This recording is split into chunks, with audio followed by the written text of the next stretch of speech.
Alright, listen up. This is literally why the United States would not exist without the post office.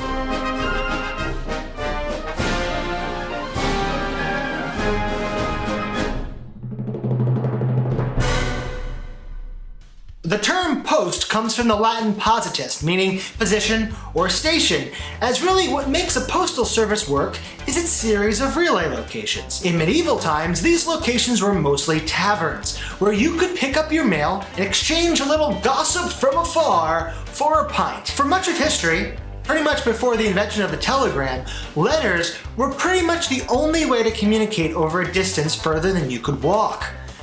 Or yell. Mail was the best way to get news about the rest of the world.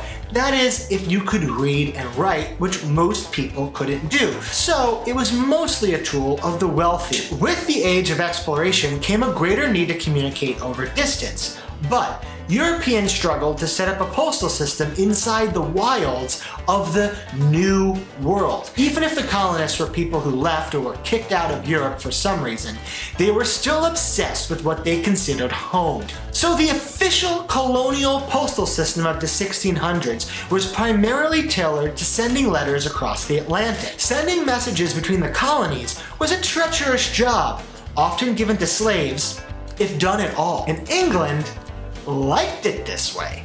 The less connected the colonies were, the less likely they were to realize that they were outgrowing that little island across the sea.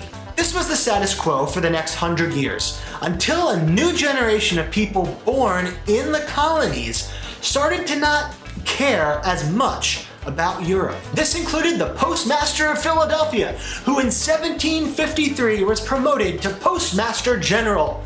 Weirdly, you may have heard of him, just a little guy named Benjamin Franklin. Like many early postmasters, Franklin was a printer and newspaper publisher by trade, and knew that for his readership to grow, so did the postal system. First thing was building post roads between the major cities.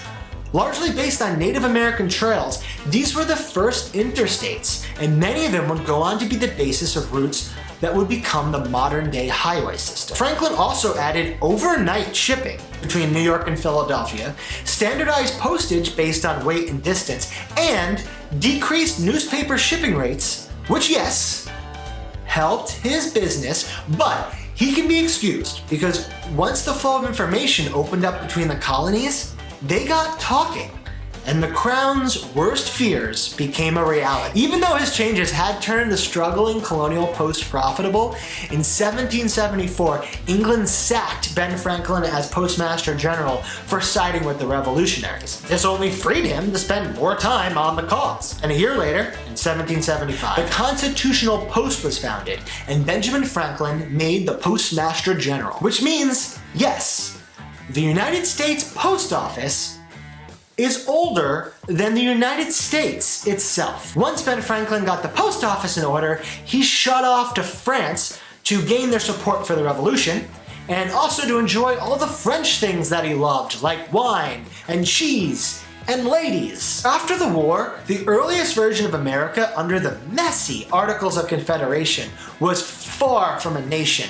It was more of a region of loosely connected, self-ruling states with very different interests. Long story short, it is a flat-out miracle it survived through the writing of the Constitution. Upon being voted in as president, George Washington quickly realized that the only way this new country had stood a chance was if the people were more connected to each other and the government. His answer?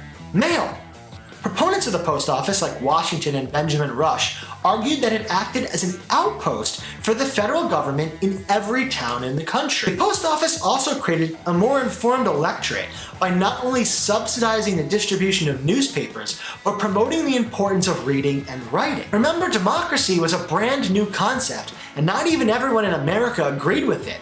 All of this post office stuff angered those that didn't want a central government carving roads or gaining too much power. They just overthrew a monarch after all. Also, richer landowners, not exactly fans of their workers or slaves becoming more educated as to what was happening around the new country and world. Rich people, always the worst. Racism, always a problem. Meanwhile, Although probably no one has ever loved writing letters more, Alexander Hamilton, Secretary of the Treasury, believed that the Postal Service should be able to support itself financially. Upon its creation, the Postal Service Act of 1792 turned the pretty abstract concept of democracy into a reality by bringing mail service, and in turn newspapers and information, to the entire population instead of just the rich. The post office was deemed so vital, it is one of the few government agencies explicitly authorized in the Constitution.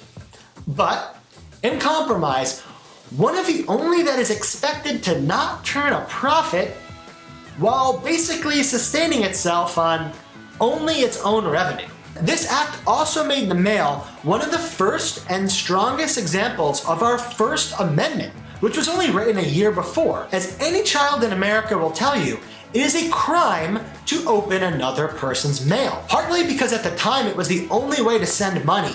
Stealing mail was initially punishable by death. And as America grew, it was the post that was at the very forefront of this expansion.